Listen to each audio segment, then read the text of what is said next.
نحمده ونصلي على رسوله الكريم اما بعد فاعوذ بالله من الشيطان الرجيم بسم الله الرحمن الرحيم رب اشرح لي صدري ويسر لي امري واحلل عقدة من لساني يفقهوا قولي۔ قرآن پاک میں ایک عورت کے لیے ایک لفظ ہے لباس، ایک ہے ثیاب، ایک ہے جلباب۔ یہ تو ہے لفظوں کا استعمال، لباس، ثیاب، جلباب، یہ تین لفظ قرآن نے استعمال کیے۔ لباس کہتے ہیں اس کپڑے کو جو جسم ڈھانکتا ہے، لباس، ڈریس جس کو آپ کہتے ہیں، جیسے شرٹ ہے، پاجامہ ہے، جو جسم کے ساتھ لگا ہوتا ہے۔ ثیاب اور جلباب وہ کپڑا ہے جو لباس سے اوپر ہوگا۔ پھر لباس کے مختلف حصے بھی استعمال ہوئے، مثلاً خمار، پھر سرابیل ایک اور جگہ پر استعمال ہوتا ہے، سرابیل من قطران جہنمیوں کے لباس کے لیے استعمال ہوا ہے شلوار کے معنی میں۔ اسی طرح قمیص، تو ایک ہے قمیص جو اوپر کا لباس ہے، پاجامہ یا شلوار جو ہے وہ اس کو مکمل کرتا ہے۔ عورتوں کے لیے ایک زائد ڈریس ہے مردوں سے، اور وہ ہے خمار جس کا سورۃ النور میں ذکر ہوا ہے، دوپٹہ، یہ سب کچھ لباس میں شامل ہو جاتا ہے۔ اس کے بعد ثیاب اور جلباب باہر جانے کے لیے استعمال ہوتا ہے۔ یہاں بوڑھی عورتوں کو کیا کہا کہ باہر جاتے ہوئے پھر وہ بڑی چادر جس کو ثیاب ان کا بولا گیا وہ اتار دیں، کیونکہ اگر ثیاب سے مراد لباس ہوتا تو پھر آپ خود سوچ سکتے ہیں کہ اس کا معنی کیا بنتا ہے۔ سورۃ الاحزاب میں آتا ہے یا ایھا النبی قل لازواجک وبناتک ونساء المؤمنین یدنین علیہن من جلابیبہن۔ تو اس سے کیا پتہ چلتا ہے کہ گھر کے اندر تو لباس ہوگا، گھر کے باہر جلباب ہوگا، ثیاب ہوگا۔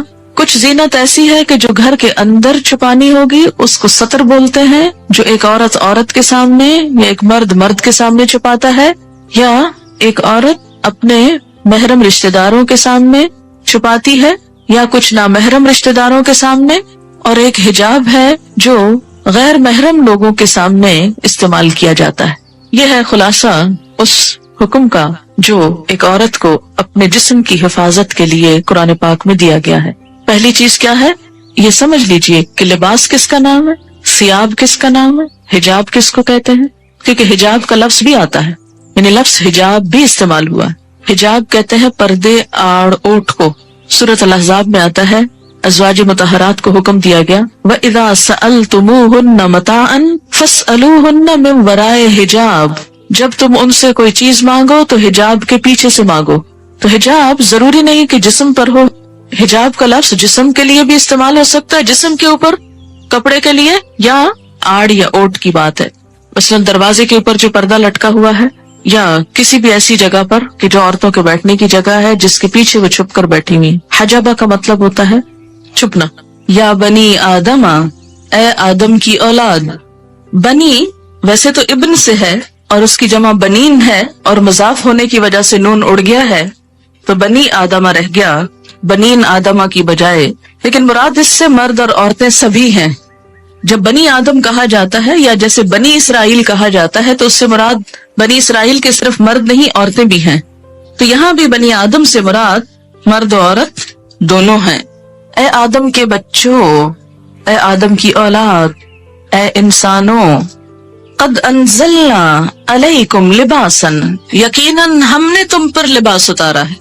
انزلنا ہم نے نازل کیا، علیکم تم پر، لباسن لباس، یعنی انسان کے اندر لباس پہننے کا جذبہ یا خیال ہم نے اس کے دل میں ڈالا۔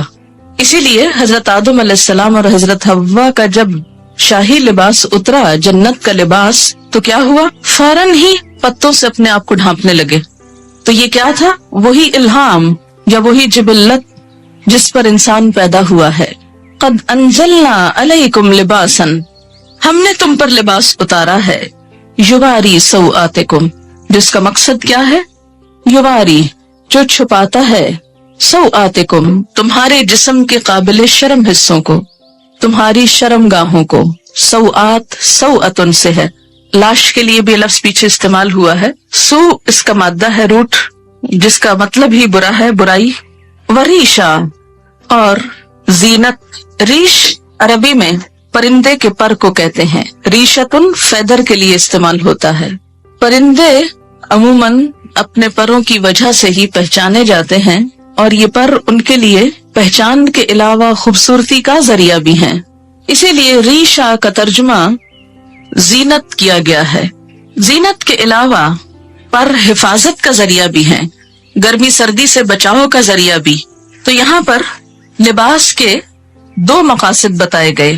نمبر 1 کہ وہ جسم کو ڈھانپے، اور نمبر 2 انسان کو حسن بھی بخشے، انسان کے لیے زینت حاصل کرنے کا ذریعہ بھی ہو، خوبصورتی کا سامان بھی ہو.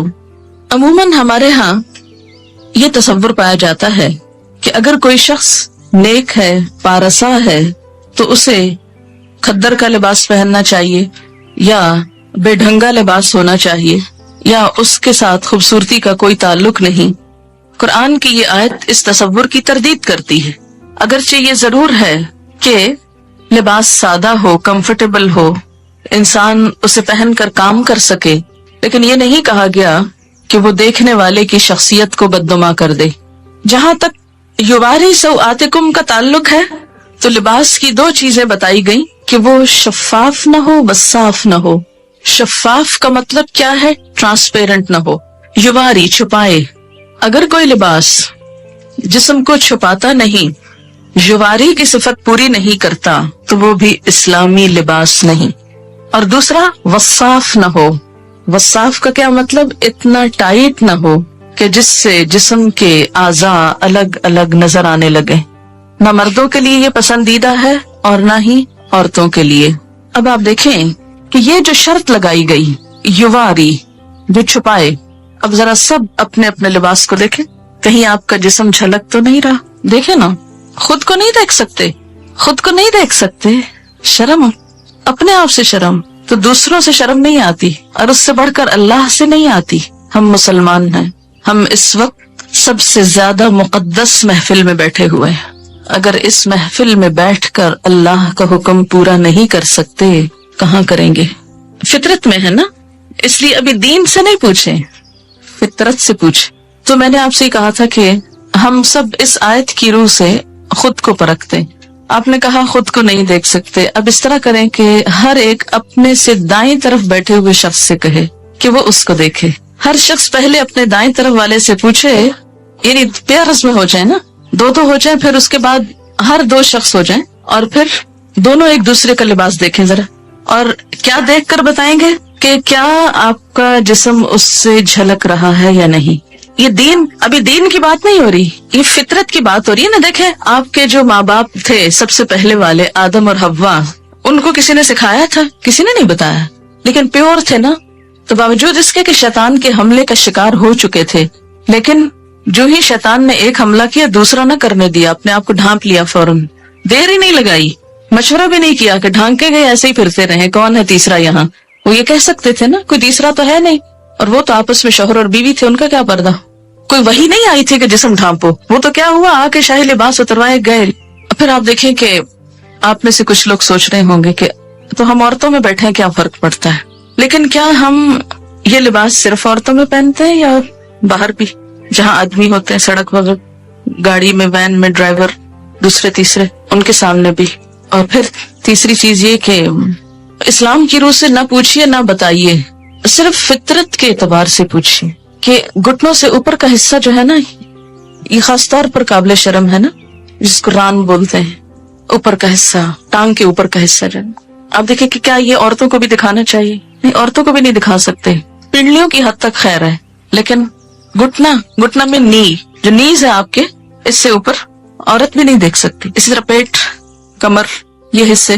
تو آپ اپنی اپنی لباس کو چیک کریں کہ کیا آپ کے بیٹھنے کے انداز سے، کیونکہ میں جب یہاں سے پڑھا رہی ہوتی ہوں نا، بعض اوقات میری نظر پڑ جاتی ہے اور پڑھانا میرے لیے مشکل ہو جاتا ہے. لیکن میں نے اتنے دن اس لیے خاموشی اختیار کی کہ میرا حکم آپ کیوں مانے.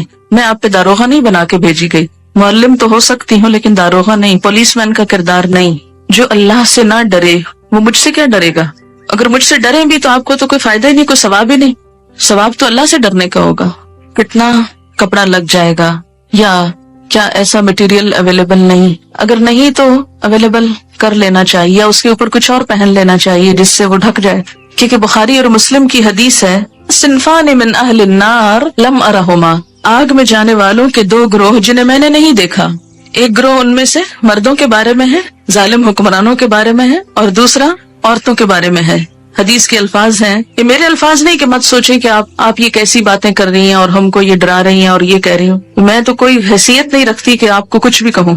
نبی صلی اللہ علیہ وسلم کے الفاظ ہیں, اور جو آپ پر ایمان لاتا ہے آپ کی بات کو بھی اسے ماننا چاہیے, ورنہ تو ماننے کا کوئی مقصد نہیں. اور اگر ہم چاہتے ہیں کہ قیامت کے دن آپ ہماری شفاعت کرائیں, آپ ہمیں حوض کوثر سے پانی پلائیں, حشر کے میدان میں جہاں اتنی گرمی ہوگی کہ ہر شخص, حدیث میں آتا ہے ہر شخص عطش پیاس کی رٹ لگائے ہوئے ہوگا, ہر شخص پسینے میں ڈوبا ہوا ہوگا, جس کی تھوڑی سی جھلک آپ کو ہلکی سی, اس سے 70 گنا 70 ڈگری ٹیمپریچر زیادہ کہہ لیں. سورج قریب ہوگا, کوئی چھت سایہ بھی نہ ہوگا سوائے رحمان کے عرش کے سائے کے, کہ جس کے نیچے مخصوص لوگ جا سکیں گے, ہر ایک نہیں پہنچ سکے گا وہاں. آپ صلی اللہ علیہ وسلم اپنی امت کو حوض کوثر سے پانی پلائیں گے, اور جس کو ایک دفعہ پلائیں گے دوسری دفعہ اس کو پیاس نہ لگے گی. ہم اپنے اس لباس میں آپ کے سامنے جا سکتے ہیں. مثلا سوچئے کہ جیسے تصور میں لائیے کہ نیچے آپ صلی اللہ علیہ وسلم تشریف رکھتے ہیں اور آپ لفٹ سے اترے ہیں, سیڑھیوں سے اترے, اور آگے آپ کی ملاقات ہو جاتی ہے ان سے, فیس کر سکتے ہیں ان کو, تو وہاں ان سے حوض کوثر سے پانی لے کے کیسے پیئیں گے اگر ایسے عمل ہوئے. آپ نے فرمایا نساء کاسیات عاریات, نساء عورتیں, کاسیات لباس پہنے ہوئے, کاسیہ کسوہ سے ہے, کاسیات عاریات, عاریہ عورت سے, عاریہ ننگی عریانی سے, ایسی عورتیں جو لباس پہن کر بھی ننگی ہوں گی, obviously یعنی جسم اس میں سے جھلک رہا ہوگا. نساء کاسیات عاریات رؤوسہن کاسمنۃ البخت, ان کے سر اونٹ کی کوہان کی طرح اونچے اٹھے ہوئے ہوں گے. ہیئر سٹائل کی طرف اشارہ ہے کہ ان کے سر اونچے اٹھے ہوئے ہوں گے. کس طرح؟ جیسے اونٹ کی کوہان اٹھی ہوئی ہوتی, کوہان اس کی ہم کو کہتے ہیں نا وہ ابھرا ہوا حصہ ہے. فرمایا لا يدخلن الجنت, یہ جنت میں داخل نہ ہو سکیں گی, ولا یجدن ریحھا, اور اس کی خوشبو بھی نہ پا سکیں گی, حالانکہ اس کی خوشبو دور دور تک پھیل رہی ہوگی. تو قرآن کا یہ حکم ہمیں کیا بتاتا ہے کہ ہم ایسا لباس پہنیں جس سے ہمارے سطر ڈھک جائیں. اسی لیے ہمیں جو دعا سکھائی گئی لباس پہن کر وہ کیا ہے؟ الحمدللہ الذی کسانی, اللہ کا شکر جس نے مجھے لباس پہنایا, ما اواری بہی عورتی, جس سے میں اپنے عریانی کو چھپا سکتا ہوں. تو اس دعا میں بھی یہی لفظ ہے, وَأَتَجَمَّلُ بِهِ فِي حَيَاتِي, اور میں اپنی زندگی میں اس سے خوبصورتی حاصل کرتا ہوں. تو لباس کا دوسرا مقصد کیا ہے؟ وریشا, خوبصورت لباس ہو. خوبصورتی پسندیدہ ہے, لباس میں ڈیزائننگ میں حرج نہیں. ایک آدمی نے پوچھا یا رسول اللہ صلی اللہ علیہ وسلم, ایک آدمی کو یہ پسند ہے کہ اس کا لباس خوبصورت ہو, تو کیا یہ تکبر ہے؟ آپ نے فرمایا ان اللہ جمیل, بے شک اللہ خوبصورت ہے, یحب الجمال, خوبصورتی کو پسند کرتا ہے. اللہ تعالیٰ خود خوبصورت ہے, خوبصورتی کو پسند کرتا ہے. تکبر تو حق کو نہ ماننے اور دوسروں کو حقیر سمجھنے کا نام ہے. تکبر کیا ہے؟ حق کو نہ ماننا, بات سمجھ بھی آ جائے قبول نہ کرنا. جیسے آج یہ بات ہوئی, اب آپ میں سے کچھ لوگ اپنے عمل کو بدل لیں گے اور کچھ پرواہ بھی نہیں کریں گے, کوئی نہ کوئی تعویل ڈھونڈ لیں گے. کسی کا تو کچھ نقصان نہیں اس میں, ان کا اپنا ہی ہے. فرمایا تکبر تو حق کو نہ ماننا اور دوسروں کو حقیر سمجھنا ہے. البتہ شہرت کے لیے لباس پہننے پر وعید ہے. شہرت کا لباس, دکھاوے کا, دوسروں کو مروب کرنے کا. حدیث پاک میں ہے من لبس ثوب شہرت فی الدنیا البسہ اللہ ثوب مذلت یوم القیامہ, جو شخص دنیا میں شہرت کا لباس پہنے گا اللہ قیامت کے دن اسے ذلت کا لباس پہنائے گا. مشکات کی روایت ہے, لباس قیمتی بھی ہو سکتا ہے لیکن اپنی حیثیت کے مطابق, اسراف نہ ہو. یہ نہیں کہ کھانے کو ہے نہیں اور ساری آمدنی لباس پر لگ رہی ہے, پوری کی پوری تنخواہ خواتین کی صرف لباس کی خریداری میں چلی جائے تو یہ اسراف ہوگا. مثلاً آپ صلی اللہ علیہ وسلم نے ایک مرتبہ ایک چادر پہنی جس کی قیمت 1000 روپے کے برابر تھی. اب 1000 روپے کی ویلیو بھی بدلتی رہتی ہے. اسی طرح امام ابو حنیفہ رحمت اللہ علیہ کی ایک چادر تھی جس کی قیمت 400 اشرفیاں تھی. 400 اشرفیاں, اشرفی کس کا سکہ ہوتی؟ سونے کا. تو اس سے آپ اندازہ لگائیں کہ کتنی مہنگی ہوگی. خاص موقعوں پہ پہنتے تھے. اس کا یہ مطلب نہیں کہ ہم لاکھوں کا دلہن کا جوڑا بنا کے بیٹھ جائیں کہ امام ابو حنیفہ کی چادر ایسی تھی. وہ جوڑا اور اس میں بہت فرق ہے. مسند علم پر قیمتی لباس پہن کر بیٹھنا وہ اور چیز ہے, لیکن ایک دکھاوے کے لیے, ایک ریاکاری کے لیے, دوسروں پہ روب جمانے کے لیے اتنا پیسہ خرچ کرنا بالکل مختلف چیز ہے. امام مالک کے حالات زندگی میں آپ نے پڑھا ہوگا کہ وہ جب حدیث کے درس کے لیے آتے تھے تو روزانہ نحمدہ ونصلی علی رسولہ الکریم اما بعد فاعوذ باللہ من الشیطان الرجیم بسم اللہ الرحمن الرحیم رب اشرح لی صدری ویسر لی امری واحلل عقدۃ من لسانی یفقہوا قولی۔ قرآن پاک میں ایک عورت کے لیے ایک لفظ ہے لباس، ایک ہے ثیاب، ایک ہے جلباب۔ یہ تو ہے لفظوں کا استعمال، لباس، ثیاب، جلباب، یہ 3 لفظ قرآن نے استعمال کیے۔ لباس کہتے ہیں اس کپڑے کو جو جسم ڈھانکتا ہے، لباس، ڈریس جس کو آپ کہتے ہیں، جیسے شرٹ ہے، پاجامہ ہے، جو جسم کے ساتھ لگا ہوتا ہے۔ ثیاب اور جلباب وہ کپڑا ہے جو لباس سے اوپر ہوگا۔ پھر لباس کے مختلف حصے بھی استعمال ہوئے، مثلاً خمار، پھر سرابیل ایک اور جگہ پر استعمال ہوتا ہے، سرابیل من قطران جہنمیوں کے لباس کے لیے استعمال ہوا ہے، شلوار کے معنی میں۔ اسی طرح قمیص، تو ایک ہے قمیص جو اوپر کا لباس ہے، پاجامہ یا شلوار جو ہے وہ اس کو مکمل کرتا ہے۔ عورتوں کے لیے ایک زائد ڈریس ہے مردوں سے، اور وہ ہے خمار جس کا سورۃ النور میں ذکر ہوا ہے، دوپٹہ، یہ سب کچھ لباس میں شامل ہو جاتا ہے۔ اس کے بعد ثیاب اور جلباب باہر جانے کے لیے استعمال ہوتا ہے۔ یہاں بوڑھی عورتوں کو کیا کہا کہ باہر جاتے ہوئے پھر وہ بڑی چادر جس کو ثیاب ان کا بولا گیا وہ اتار دیں، کیونکہ اگر ثیاب سے مراد لباس ہوتا تو پھر آپ خود سوچ سکتے ہیں کہ اس کا معنی کیا بنتا ہے۔ سورۃ الاحزاب میں آتا ہے یا ایھا النبی قل لازواجک وبناتک ونساء المؤمنین یدنین علیہن من جلابیبہن۔ تو اس سے کیا پتہ چلتا ہے کہ گھر کے اندر تو لباس ہوگا، گھر کے باہر جلباب ہوگا، ثیاب ہوگا۔ کچھ زینت ایسی ہے کہ جو گھر کے اندر چھپانی ہوگی اس کو ستر بولتے ہیں، جو ایک عورت عورت کے سامنے یا ایک مرد مرد کے سامنے چھپاتا ہے، یا ایک عورت اپنے محرم رشتہ داروں کے سامنے چھپاتی ہے، یا کچھ نامحرم رشتہ داروں کے سامنے، اور ایک حجاب ہے جو غیر محرم لوگوں کے سامنے استعمال کیا جاتا ہے۔ یہ ہے خلاصہ اس حکم کا جو ایک عورت کو اپنے جسم کی حفاظت کے لیے قرآن پاک میں دیا گیا ہے۔ پہلی چیز کیا ہے یہ سمجھ لیجئے کہ لباس کس کا نام ہے، ثیاب کس کا نام ہے، حجاب کس کو کہتے ہیں، کیونکہ حجاب کا لفظ بھی آتا ہے، یعنی لفظ حجاب بھی استعمال ہوا ہے۔ حجاب کہتے ہیں پردے آڑ اوٹ کو۔ سورۃ الاحزاب میں آتا ہے ازواج مطہرات کو حکم دیا گیا وَإِذَا سَأَلْتُمُوهُنَّ مَتَاعًا فَاسْأَلُوهُنَّ مِنْ وَرَاءِ حِجَاب، جب تم ان سے کوئی چیز مانگو تو حجاب کے پیچھے سے مانگو۔ تو حجاب ضروری نہیں کہ جسم پر ہو، حجاب کا لفظ جسم کے لیے بھی استعمال ہو سکتا ہے، جسم کے اوپر کپڑے کے لیے، یا آڑ یا اوٹ کی بات ہے، مثلا دروازے کے اوپر جو پردہ لٹکا ہوا ہے، یا کسی بھی ایسی جگہ پر کہ جو عورتوں کے بیٹھنے کی جگہ ہے جس کے پیچھے وہ چھپ کر بیٹھی ہوئی۔ حجابہ کا مطلب ہوتا ہے چھپنا۔ یا بنی آدم، اے آدم کی اولاد۔ بنی ویسے تو ابن سے ہے اور اس کی جمع بنین ہے، اور مضاف ہونے کی وجہ سے نون اڑ گیا ہے تو بنی آدمہ رہ گیا بنین آدمہ کی بجائے، لیکن مراد اس سے مرد اور عورتیں سبھی ہیں۔ جب بنی آدم کہا جاتا ہے یا جیسے بنی اسرائیل کہا جاتا ہے تو اس سے مراد بنی اسرائیل کے صرف مرد نہیں عورتیں بھی ہیں، تو یہاں بھی بنی آدم سے مراد مرد و عورت دونوں ہیں۔ اے آدم کے بچوں، اے آدم کی اولاد، اے انسانوں، قد انزلنا علیکم لباسا، یقیناً ہم نے تم پر لباس اتارا ہے۔ انزلنا ہم نے نازل کیا، علیکم تم پر، لباسن لباس، یعنی انسان کے اندر لباس پہننے کا جذبہ یا خیال ہم نے اس کے دل میں ڈالا۔ اسی لیے حضرت آدم علیہ السلام اور حضرت حوا کا جب شاہی لباس اترا، جنت کا لباس، تو کیا ہوا؟ فوراً ہی پتوں سے اپنے آپ کو ڈھانپنے لگے۔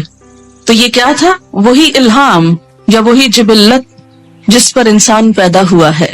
قد انزلنا علیکم لباسا، ہم نے تم پر لباس اتارا ہے، یواری سوآتکم، جس کا مقصد کیا ہے؟ یواری، جو چھپاتا ہے، سوآتکم، تمہارے جسم کے قابل شرم حصوں کو، تمہاری شرم گاہوں کو۔ سوآت سوآتن سے ہے، لاش کے لیے بھی لفظ پیچھے استعمال ہوا ہے۔ سو اس کا مادہ ہے روٹ، جس کا مطلب ہی برا ہے، برائی۔ وریشا، اور زینت۔ ریش عربی میں پرندے کے پر کو کہتے ہیں. ریشتن فیدر کے لیے استعمال ہوتا ہے. پرندے عموماً اپنے پروں کی وجہ سے ہی پہچانے جاتے ہیں اور یہ پر ان کے لیے پہچان کے علاوہ خوبصورتی کا ذریعہ بھی ہیں. اسی لیے ریشہ کا ترجمہ زینت کیا گیا ہے. زینت کے علاوہ پر حفاظت کا ذریعہ بھی ہیں، گرمی سردی سے بچاؤ کا ذریعہ بھی. تو یہاں پر لباس کے 2 مقاصد بتائے گئے.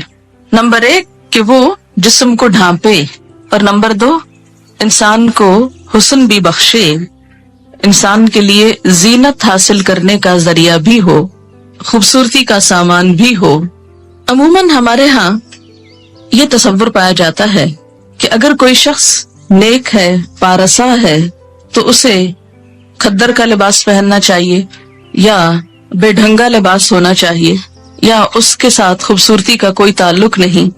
قرآن کی یہ آیت اس تصور کی تردید کرتی ہے.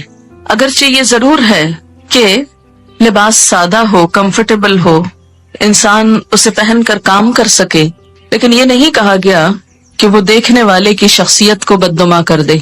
جہاں تک یواری سوآتکم کا تعلق ہے تو لباس کی 2 چیزیں بتائی گئیں کہ وہ شفاف نہ ہو، وصاف نہ ہو. شفاف کا مطلب کیا ہے؟ ٹرانسپیرنٹ نہ ہو، یواری چھپائے. اگر کوئی لباس جسم کو چھپاتا نہیں، یواری کی صفت پوری نہیں کرتا، تو وہ بھی اسلامی لباس نہیں. اور دوسرا وصاف نہ ہو. وصاف کا کیا مطلب؟ اتنا ٹائٹ نہ ہو کہ جس سے جسم کے اعضاء الگ الگ نظر آنے لگے. نہ مردوں کے لیے یہ پسندیدہ ہے اور نہ ہی عورتوں کے لیے. اب آپ دیکھیں کہ یہ جو شرط لگائی گئی، یواری، جو چھپائے. اب ذرا سب اپنے اپنے لباس کو دیکھیں، کہیں آپ کا جسم جھلک تو نہیں رہا. دیکھیں نا، خود کو نہیں دیکھ سکتے، خود کو نہیں دیکھ سکتے. شرم، اپنے آپ سے شرم، تو دوسروں سے شرم نہیں آتی، اور اس سے بڑھ کر اللہ سے نہیں آتی. ہم مسلمان ہیں، ہم اس وقت سب سے زیادہ مقدس محفل میں بیٹھے ہوئے ہیں. اگر اس محفل میں بیٹھ کر اللہ کا حکم پورا نہیں کر سکتے، کہاں کریں گے؟ فطرت میں ہے نا، اس لیے ابھی دین سے نہیں پوچھیں، فطرت سے پوچھیں. تو میں نے آپ سے کہا تھا کہ ہم سب اس آیت کی روح سے خود کو پرکھتے. آپ نے کہا خود کو نہیں دیکھ سکتے. اب اس طرح کریں کہ ہر ایک اپنے سے دائیں طرف بیٹھے ہوئے شخص سے کہے کہ وہ اس کو دیکھے. ہر شخص پہلے اپنے دائیں طرف والے سے پوچھے، یعنی پیئرز میں ہو جائیں نا، 2 ہو جائیں، پھر اس کے بعد ہر 2 شخص ہو جائیں، اور پھر دونوں ایک دوسرے کا لباس دیکھیں ذرا.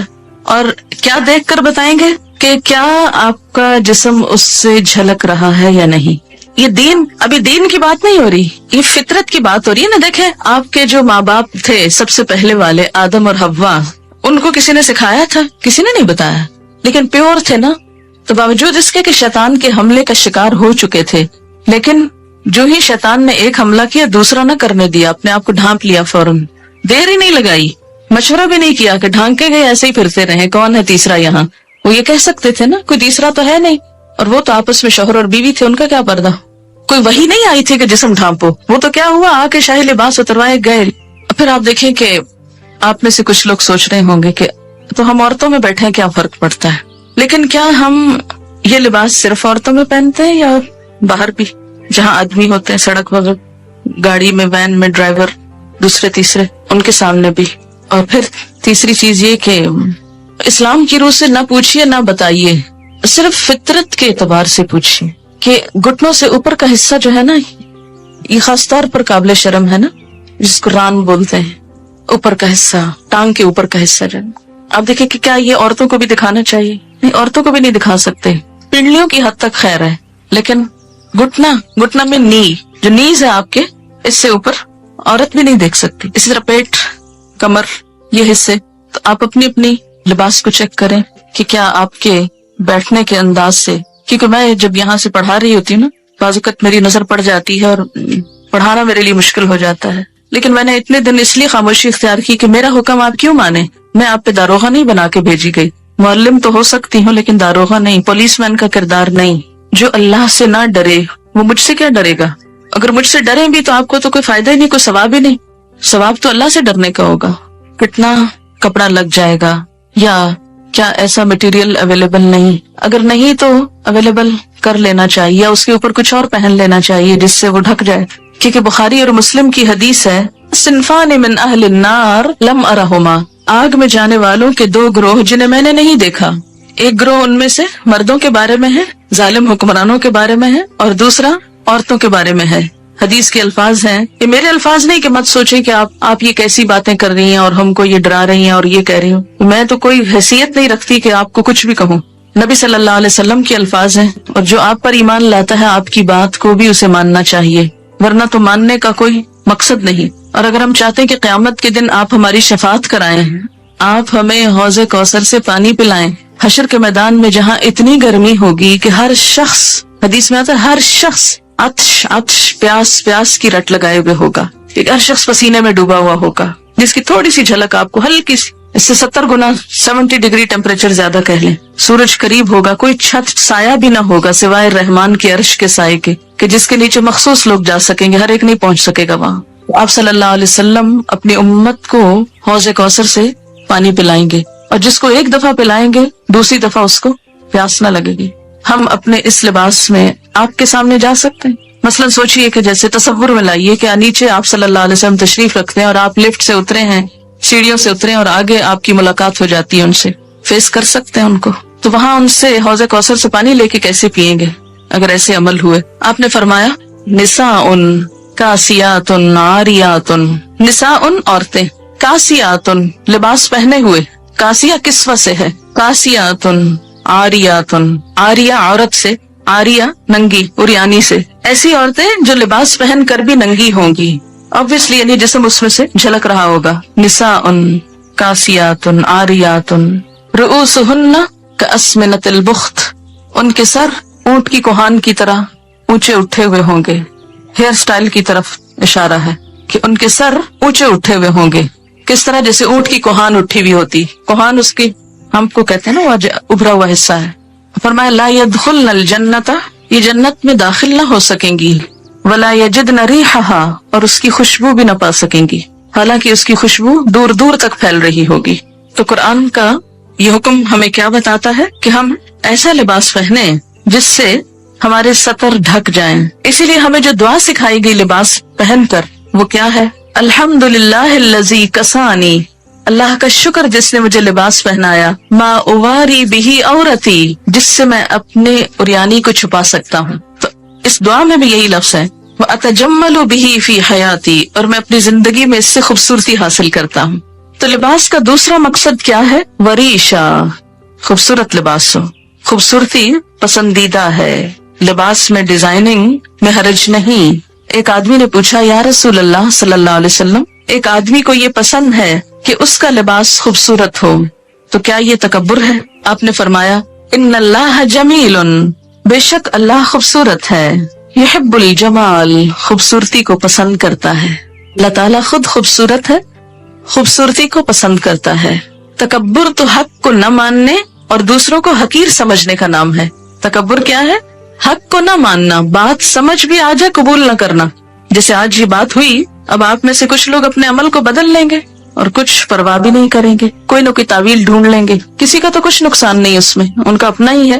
فرمایا تکبر تو حق کو نہ ماننا اور دوسروں کو حقیر سمجھنا ہے. البتہ شہرت کے لیے لباس پہننے پر وعید ہے. شہرت کا لباس، دکھاوے کا، دوسروں کو مروب کرنے کا. حدیث پاک میں ہے من لبس ثوب شہرت فی الدنیا البسہ اللہ ثوب مذلت یوم القیامہ، جو شخص دنیا میں شہرت کا لباس پہنے گا اللہ قیامت کے دن اسے ذلت کا لباس پہنائے گا. مشکات کی روایت ہے لباس قیمتی بھی ہو سکتا ہے لیکن اپنی حیثیت کے مطابق، اسراف نہ ہو. یہ نہیں کہ کھانے کو ہے نہیں اور ساری آمدنی لباس پر لگ رہی ہے، پوری کی پوری تنخواہ خواتین کی صرف لباس کی خریداری میں چلی جائے تو یہ اسراف ہوگا. مثلاً آپ صلی اللہ علیہ وسلم نے ایک مرتبہ ایک چادر پہنی جس کی قیمت 1000 روپے کے برابر تھی. اب 1000 روپے کی ویلیو بھی بدلتی رہتی ہے. اسی طرح امام ابو حنیفہ رحمت اللہ علیہ کی ایک چادر تھی جس کی قیمت 400 اشرفیاں تھی. 400 اشرفیاں، اشرفی کس کا سکہ ہوتی؟ سونے کا. تو اس سے آپ اندازہ لگائیں کہ کتنی مہنگی ہوگی. خاص خاص موقعوں پہ پہنتے تھے. اس کا یہ مطلب نہیں کہ ہم لاکھوں کا دلہن کا جوڑا بنا کے بیٹھ جائیں کہ امام ابو حنیفہ کی چادر ایسی تھی. وہ جوڑا اور اس میں بہت فرق ہے. مسند علم پر قیمتی لباس پہن کر بیٹھنا وہ اور چیز ہے، لیکن ایک دکھاوے کے لیے، ایک ریاکاری کے لیے، دوسروں پہ روب جمانے کے لیے اتنا پیسہ خرچ کرنا بالکل مختلف چیز ہے۔ امام مالک کے حالات زندگی میں آپ نے پڑھا ہوگا کہ وہ جب حدیث کے درس کے لیے آتے تھے تو روزانہ